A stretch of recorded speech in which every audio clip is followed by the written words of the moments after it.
Hi folks, Chuck Black here. We are doing Quokka walkthrough and we are on walkthrough number 15. In this session, I'm going to talk about Git, specifically branching and merging. So we will look at the commands that you do to create a branch, to commit your changes to your branch, and then eventually you will be merging your branch into your main development branch, whether that's main or development. Along the way, we will be looking at how you can use GitHub to look at the difference between what you have done on your branch and what is on the main line, or whatever is the main branch in which the mainline code is kept, and how you can understand a little bit about that and pull requests, things of that nature. Then we're going to talk about database stuff. And database stuff, I mean things that we didn't cover before, such as how do you deal with packet capture, traceroute, port scans. It turns out in Quokka, we use database tables as kind of a rendezvous point where data from workers gets returned and then gets read by users that are trying to get a look at that data. So we're going to look at how that gets stored in the Quokka in these databases.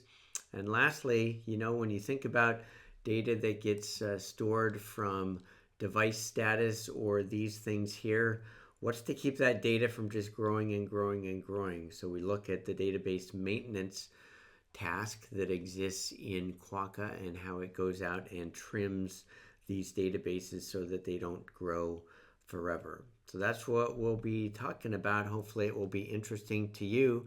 Without further ado, let's get started.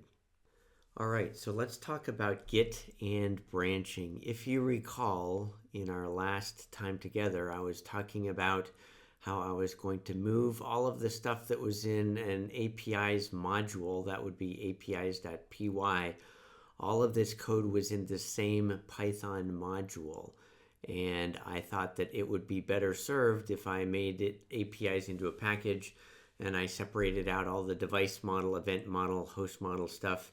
And in the last walkthrough anyway, I had done this first part, but not the other. So yesterday, I spent a bunch of time refactoring all of this code and putting it into its own APIs files and putting that into a specific package here. And I did this on a branch because a lot of times you'll do things on a branch because you don't want to affect the main line. For me, it's main. A lot of times when you're doing development, it will be called development or something like that is where you do your development work. But you create a branch, you do your work, and then you merge your branch back into whatever it is. If it's development, then it would be development. In my case, it would be main. So you can see I've made the code changes here.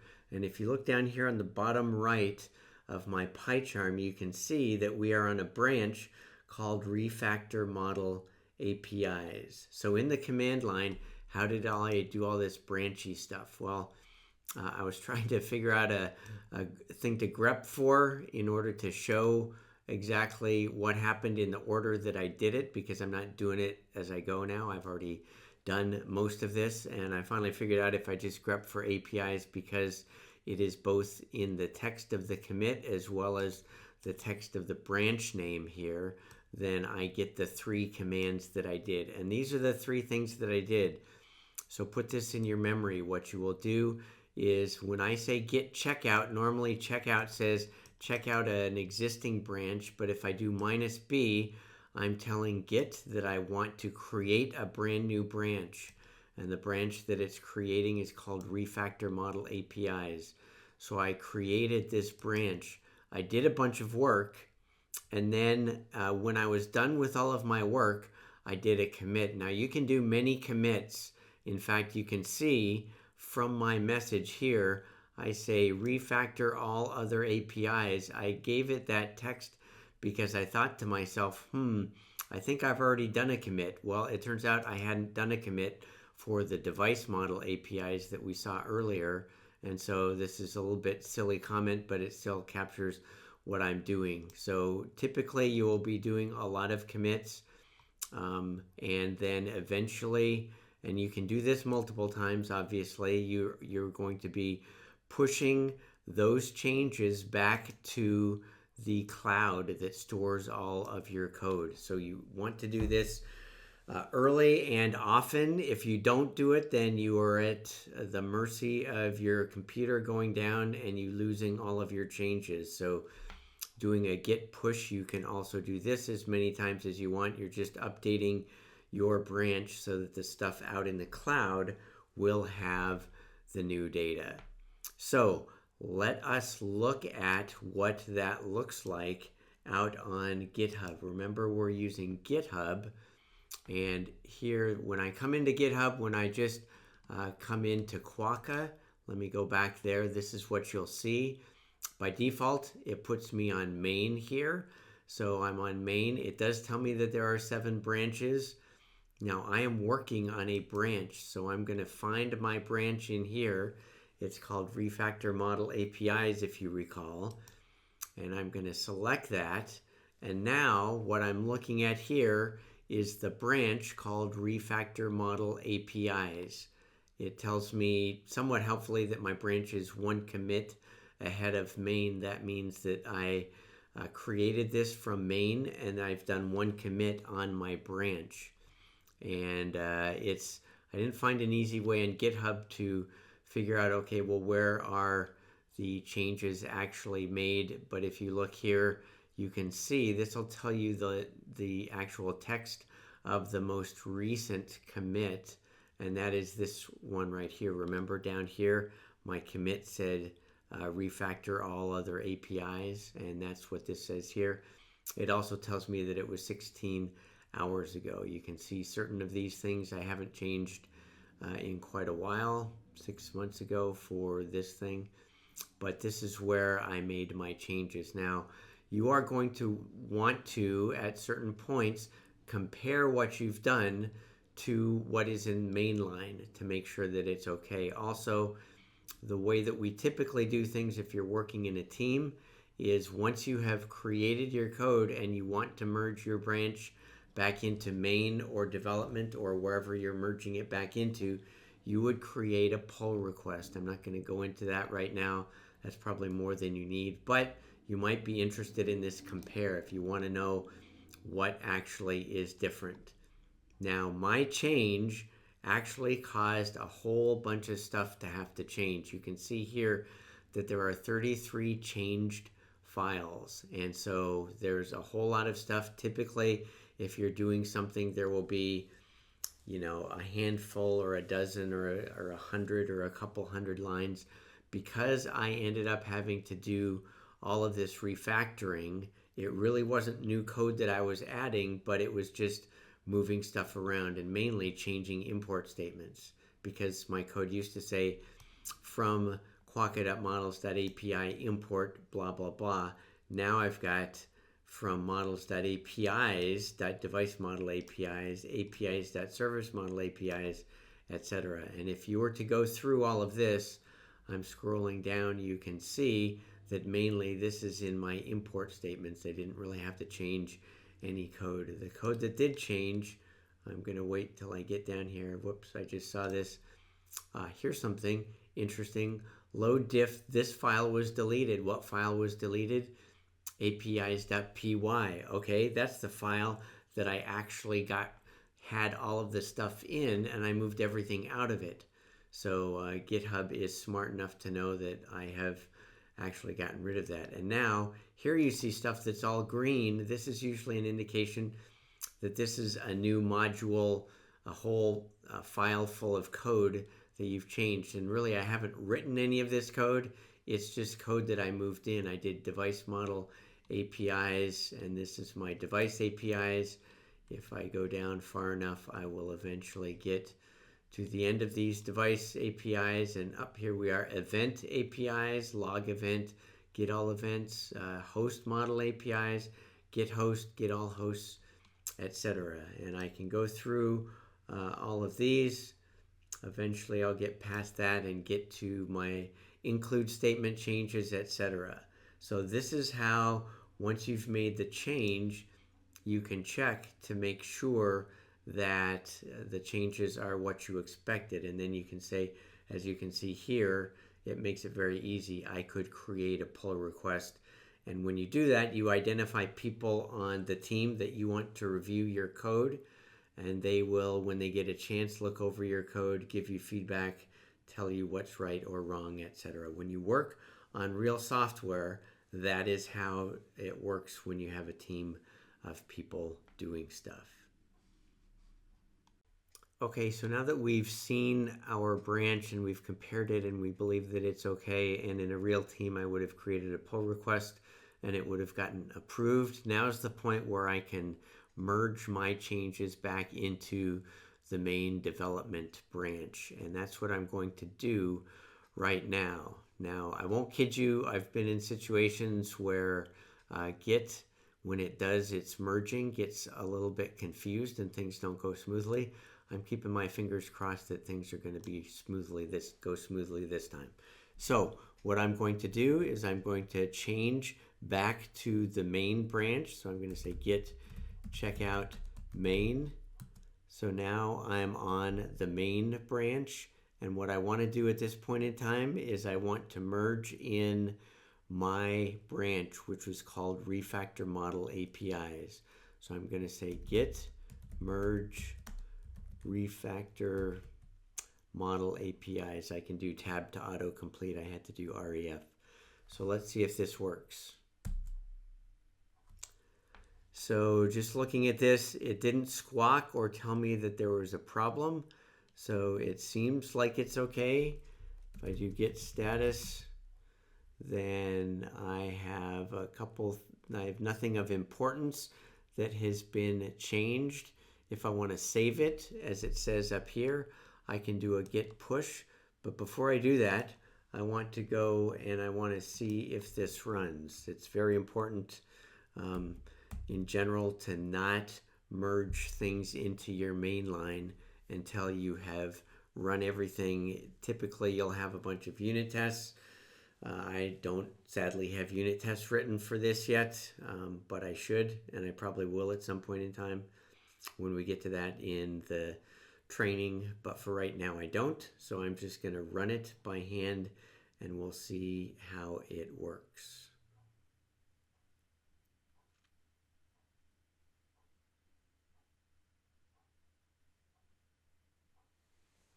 Okay, it has shut down. I'm going to go ahead and try to run it and see what happens. So far, so good. This looks reasonable. Let's go to Quokka and let's try bouncing around some of the screens and see what it looks like. It's just started, so it hasn't had a chance to get the status for that yet. Hosts, it maintains what was there before, so that's good. Services, it will have gone out to get some information. Let's just look at some of this. I've got better data. Notice, I think if you were with us on the Quokka walkthrough last time, then you saw that we didn't have any data because we deleted the database. Now there seems to be data. Let's go to hosts and look and see if we have data there as well. Sure enough, looks kind of interesting even. And then we'll go back to devices, and it seems like it's starting to get around to the point where it's doing things reasonably well.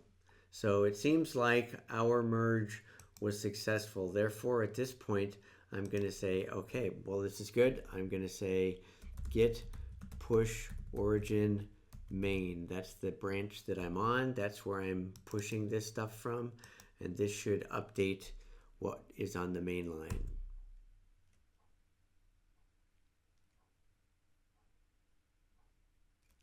So my information has now been updated, and I should be able to go back to GitHub and look at how things are on the GitHub page. So here we are. I'm on Quokka.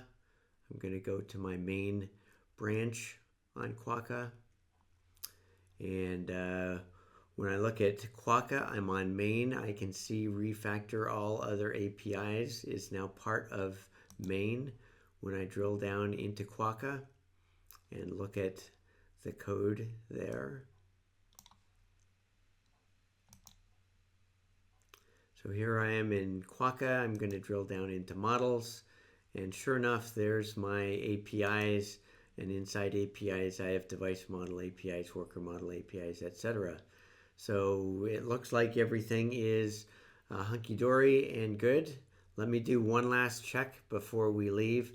And that is this. I'm going to go to PyCharm up. And if you see down here, indexing, PyCharm is smart enough to know, he's back on branch main, so it changed from my refactor model APIs back to main. And if I look here in my code, sure enough, my code is correct, even though I'm on main.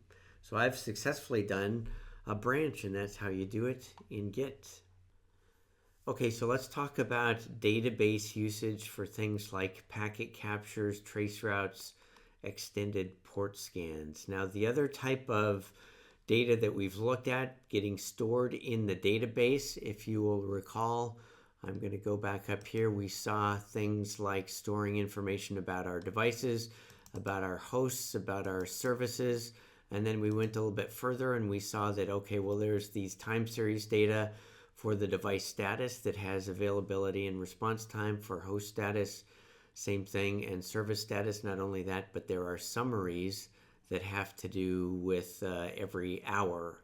And so I summarize things every hour. So there's that type of data. So this data is kind of a combination of configuration and status, the immediate status for this moment in time.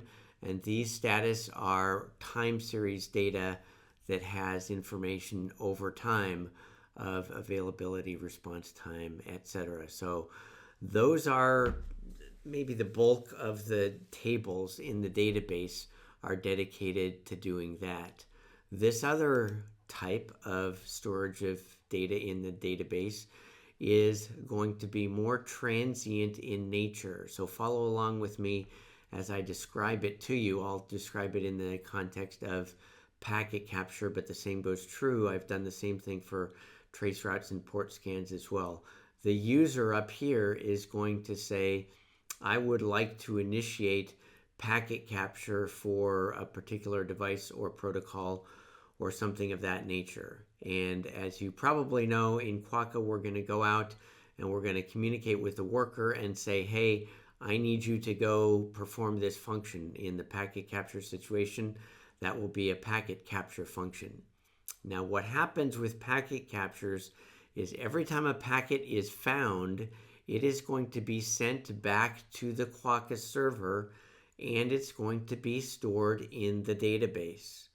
Okay? Every single packet is going to result in an HTTP request that puts it into the database. Now, we could talk about efficiency and bulking up packets if you have a lot of them, etc., but we're not going to go into that right now. There's trade-offs both ways. Just suffice to say that for right now, every packet gets an HTTP request that stores it in the database. Now, for port scans, for extended port scan and traceroute, there is only one piece of information, so there is only one request. Packet capture is a little bit different, but I digress.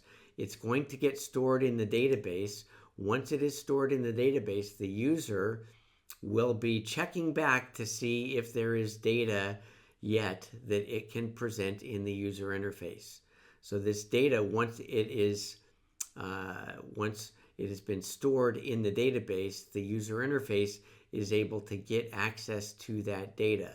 So for something like this, where I did a trace route, what ended up happening, I'll do it again just for kicks. I did this one right here. I click and I make the request.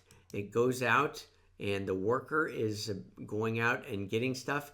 The worker has now, as you can see in the background here, it has put stuff into the database, and the user interface has found that information from the database that it pulls periodically once it's made the request, and it is able to print that out in this nice display. Now, how does it work for, let's say, extended port scans? It works exactly the same way. I do an extended port scan here. It's going to make the request out here. The port scan worker is going to do the port scan. it is going to send it back. It's going to go into the port scan database, and eventually the user interface is going to get at that information. And for packet capture, we'll let it run in the background when I do this because it sometimes takes a little while. But packet capture, you can see that I have leftover stuff that would be from yesterday at 3 o'clock. I haven't eliminated it yet, but I'm going to go ahead and start a capture here, and we'll let that bounce along for a while in the background. And so what ends up happening, let me describe something to you really quickly, and we'll keep our eye on this. I'm going to let it count down.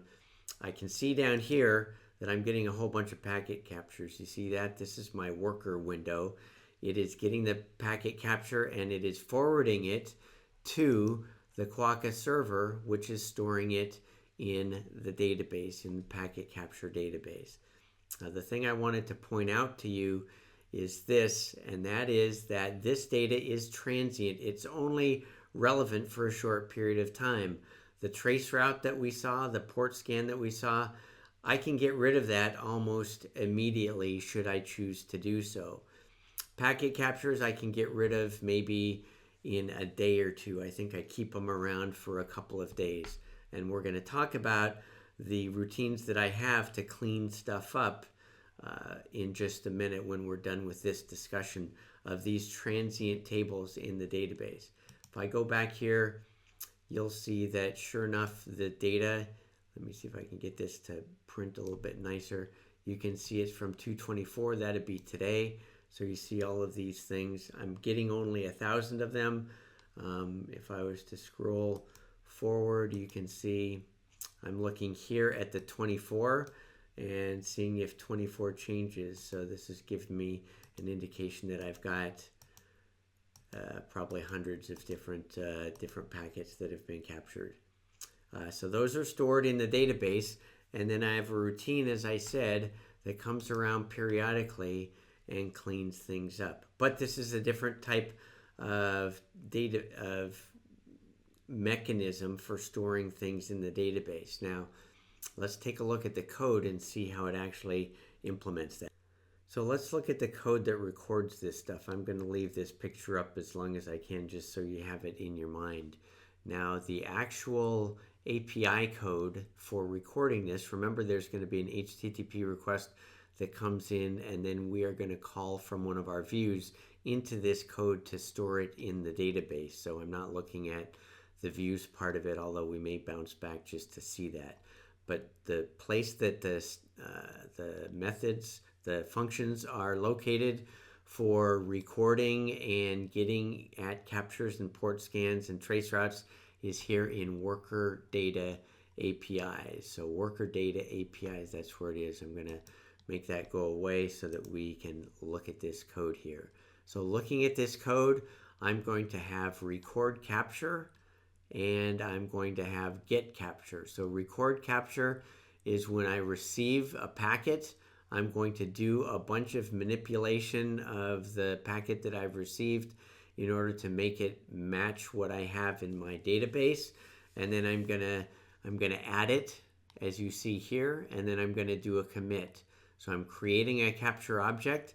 I'm passing in this packet data. This is the same thing that we did before. So the mechanism for doing the database stuff is 100% the same as it is with devices or hosts or services, the stuff that we looked at before. So this is my packet. This is my packet dictionary that I've just created, and that is storing it out. It's storing it into this capture object, which is an SQL Alchemy object. I add it to, and it knows that it goes into the capture table because of the magic of SQL Alchemy, and then I do a commit. And if if somebody's going to come and say, let me see all of the packets, then basically this is the capture side of how we retrieve the data. And you can see here, I'm doing a db.session.query. I'm filtering based on the capture IP source, IP destination, or if we're looking for IP and protocol and not port. So this is a bunch of extra stuff that causes me to do filters of the the data from the table so that I'm actually getting the right data, and I do descending by the timestamp in all of these situations. This is a little bit more complicated. Let's look at port scan. Port scan is a little bit simpler. Basically, what we're doing is we're making sure that we have the appropriate information in the port scan info. I'm checking to make sure that the data that I'm being given by the worker is okay, and if it's not okay, then I log it and I return, and I don't try to store anything. But if I have the data, then I'm going to create this port scan dictionary object that I created it right there. I'm going to set source to the port scan info that I got back from the worker, the IP, etc. And then again, this is the same pattern that we saw in all the other stuff. I have my capitalized port scan, which means it's a class, and I showed you yesterday these are SQL Alchemy classes. I'm passing in the dictionary, but I'm doing this ** to cause it to be keyword parameters, and then I'm doing an add and a commit. And my get is a little bit more straightforward. It's going to be getting the actual port scan, and it's going to be doing a query to get the appropriate port scan. It's filtering by these search items.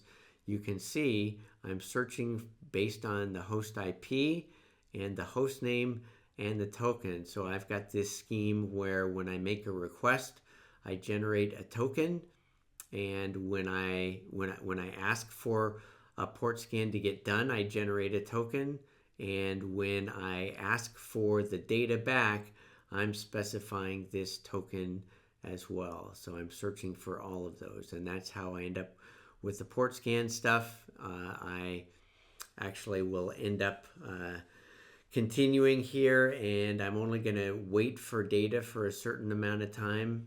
If it doesn't ever show up there, then I'm going to say, sorry, I didn't get the data back appropriately. But in general, I'm having to do this loop for whatever the max wait time is, which I think is, 5 minutes.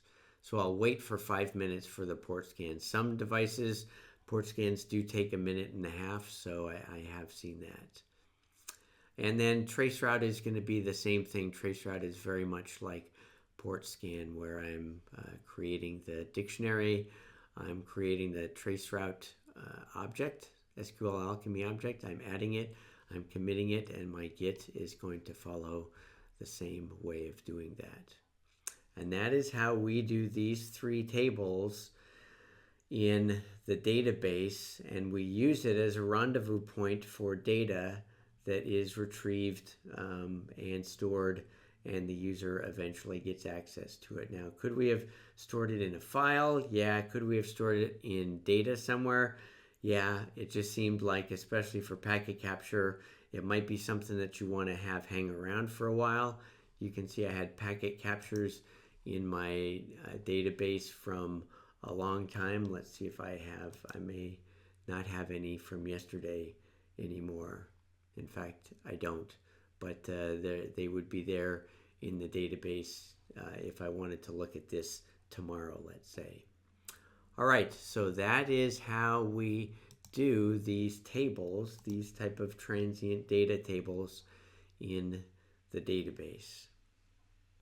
So here's the last thing that I wanted to talk about in this session. So these database tables for holding packet captures, trace routes, port scans, etc., they might, since things always get added to them, they might just grow and grow and grow forever. And the same could be true for events and some other stuff too, such as status. So if I'm storing status information in here, we saw that we're just doing an add to the database table. That could grow and grow forever. Is there any way that we should be using to trim that data that happens to be old enough that we don't need it anymore? That's specifically true in situations such as this, where you have data that is only transient and is used like one time, and packet captures that are no longer relevant. Is there some way to keep that maintained? And the answer is yes. There's actually here within controller package, there's something called the DB maintenance task. And at a high level, let's look at what it does, and I'll point out what it does and how it does it, and also point out how I did something that I probably shouldn't have done in that way. So basically, this thread is going to get started and run forever, just like these other ones. I don't think I've gone through this in the walkthrough, but in general, these are going to go looping forever unless termination has been requested. And what it's going to do is, let's go look at this stuff right here, because this is where the rubber meets the road. As we say, this is the important stuff. Basically, we're going to go through, and for these tables, so device status, host status, service status, and worker status, we're going to go through and we are going to filter and then delete any records that are older than 2 hours ago. So here we're talking about stuff such as, let me go to host table just because that's simple, and go to this. So things that appear here, if it's greater than 2 hours, we are going to delete that data, and the same would be true for devices and services as well, because this gets the last 24 entries, and the last we're doing recording of this data every, I can't even remember, is it every minute or every, I think it's every minute. Yeah, I can see here that this looks like it's about, there's 5 different. Anyway, so we're basically getting rid of stuff that goes way beyond this map. Right now it's 10:15. This goes back to 9:30. So we're getting rid of stuff from 8:15 today and before. So that is what we're doing in one sense for our database maintenance for those tables. Now, here's the tables we were just looking at. These are these items that are kind of on demand. And so what we do here, and this is probably unnecessary. I could have done port scan and traceroute. I could have gotten rid of them immediately, and maybe I'll change it to do that. They're not really a lot of data. But packet capture, I let those hang around for 24 hours, and then I end up deleting them. And the last thing here, commands. Commands are what we use when we are sending our worker requests to the workers via heartbeat. So here you see heartbeat response includes commands. Once they've been delivered, I could have gotten rid of them once they've been delivered, but I leave them around probably for kind of forensic diagnostic purposes more than anything. There's not that many of them anyway, so we get rid of them after 24 hours. That's the commands, and then we do a commit. Now the last thing, so this is helping to keep the database small. Even before I had this, I didn't really notice issues with disk storage on my system, but if you had a larger system, you would certainly want to be doing stuff like this. Now the last thing to point out is this, and you probably noticed this right at the beginning, and you said, wait a minute, Chuck, this is in your controller layer, and what are you doing? You are importing the database, and you are doing database stuff directly from a controller. And isn't that a bad idea? And the answer to that is, of course you can do it, and I have done it, and I am doing it. Is it a bad idea? That's probably true. What I should do is I should have functions that would live where we were just looking, not in the controller, but in the models and in these APIs. I should have something that is trimming the database, and I can just call that rather than doing it directly right here. And so that is probably something that I'll put in my backlog in order to do, but you're right, I shouldn't be doing that here, and I should make that better.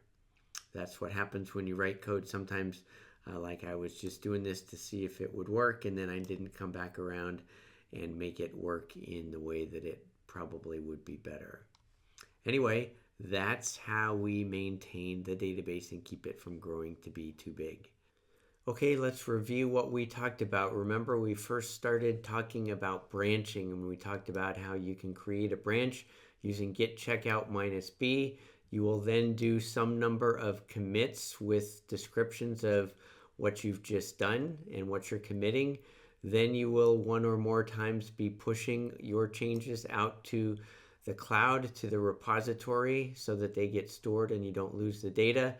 And then at a later point in time, you're going to actually do the merge. And so the way that you do that, you go to your main branch, and from your main branch, you merge in your branch that you had worked on. And here you can see the changes that there were made. There was a whole lot of those, obviously. And then eventually you will push them out to your repository. Looking at things from the repository standpoint, we looked at how you can come down to your branch, and we saw how you can do something like a compare. And a compare in our situation before showed that there were thousands of changes. Because we've done the merge, there are no changes to be done. So that was what we talked about when we were talking about Git and branching. Then we moved to a discussion of the data that got stored in our these database tables that are transient in nature for doing things like packet capture, traceroute, and port scans. We talked about how the workers do HTTPS to the Quokka server, and the data gets stored in these database tables. And we looked at the worker data APIs, and we saw, okay, this is where we record the capture. Down here's where we go and get it. And we saw that was true not only for capture, but for port scan, as well as for traceroute. So we saw how we did that stuff. And once we had done that, we looked at the fact that these tables here, as well as tables such as the device status and host status, etc., might continue to grow. So what do we do about that? And we looked at the DB maintenance task, which actually goes out and trims away status data that's greater than 2 hours old. It trims away capture, port scan, anything that's more than 24 hours old, and the same is true for the commands. So hopefully this gives you a more rounded view of not only a little bit about Git and branching, but also about the way that we use the database to keep this type of information here, this transient data, and keep that trimmed also so that it doesn't grow to be too big. Hoping that that will be useful to you in your usage of databases in your application, whatever that might be. Thanks for listening.